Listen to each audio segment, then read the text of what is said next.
Welcome to ETF 360. I'm Tom Lydon with ETF Trends and Dave Nadig, our Director of Research.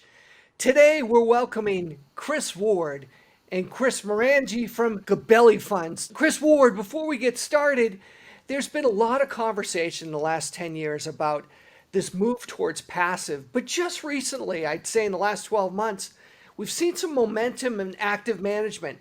Is stock picking back? One reason the last decade has been so challenging for active managers on a relative basis is that many of the biggest market cap companies were the best performers, driving the overall index performance. And at the same time, those names were all very correlated. So that's a hard dynamic for active managers to compete with. The key to our performance in our existing Gabelli Growth and Global Growth mutual funds has been finding names outside the mega caps that have generated alpha.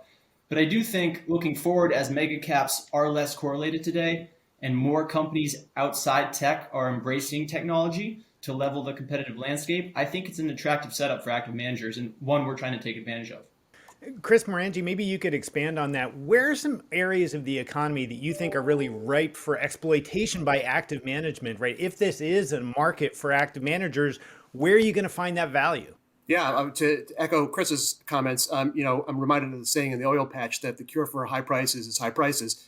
From the active manager's point of view, the cure for passive is more passive because to the extent that flows are to indices, which are irrespective of fundamentals, it creates opportunities for us to do price discovery and exploit those inefficiencies. And as you point out, a year ago we thought that, or a little less than a year ago, we thought that the opportunities were going to be in small cap and value, where the sun hadn't shined for several years. That has led the market over the last several months. We still think there's opportunity there as we get more confidence about the trajectory of reopening. More broadly, we're focused on a number of key themes that we've been focused on for a long time. The graying of the car population, the graying of the people population, health and wellness, the digitization of media, and increasingly sustainability. Gents, you guys just entered the ETF marketplace. Congratulations. A couple of your launches, notably Love Our People and Planet ETF, LOPP. Love that ticker, love that name. And then also the Gabelli Growth Innovators ETF, GGRW. Chris Marangi, tell us a little bit about LOPP. You're the brains behind that, an ESG-focused ETF, correct? That's right. Well, at least I'm the chief cheerleader for that product and a portfolio manager on it. It's a product for those who are seeking to preserve the environment for those in the future, as well as preserve their wallet for their future generations. It's the so-called double bottom line of profits and planet, not necessarily in that order. But really what we're focused on, unlike a lot of other ESG funds that are focused on finding companies that do no harm, we're looking for companies that are actually actively trying to make this a greener future.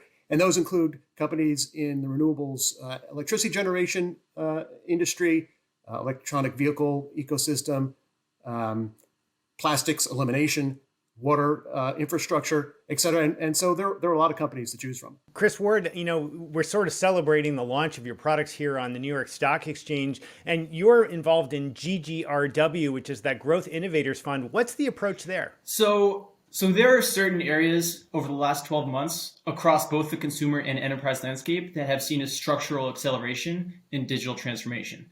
Consumers have leaned into digital channels to shop, to pay, to manage finances, and to entertain themselves. And meanwhile, the pandemic highlighted the need for enterprises to become more agile, more secure, and more data-driven in order to compete in this new normal where the entire customer experience is digital. And what's really exciting for us is we are finally seeing what we think is democratization of technology across industries. So for many years, technologies like data analytics, AI, and machine learning were reserved for only the most sophisticated companies in the world due to high cost and complexity. But today, those constraints have been lifted.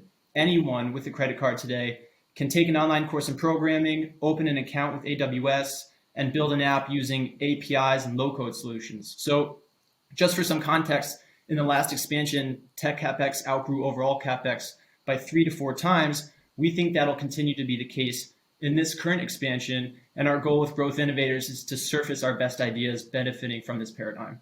Last question here. Maybe I'll throw this back to Chris Marangi. So, a lot of people have been looking at what we've seen in the markets lately and talking about a bit of a pendulum swing back towards real flows into active managers.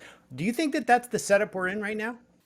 Yeah, listen, passive and active are both here to stay. The flows will wax and wane. I think we're in the wax stage for active for the reasons that we've talked about.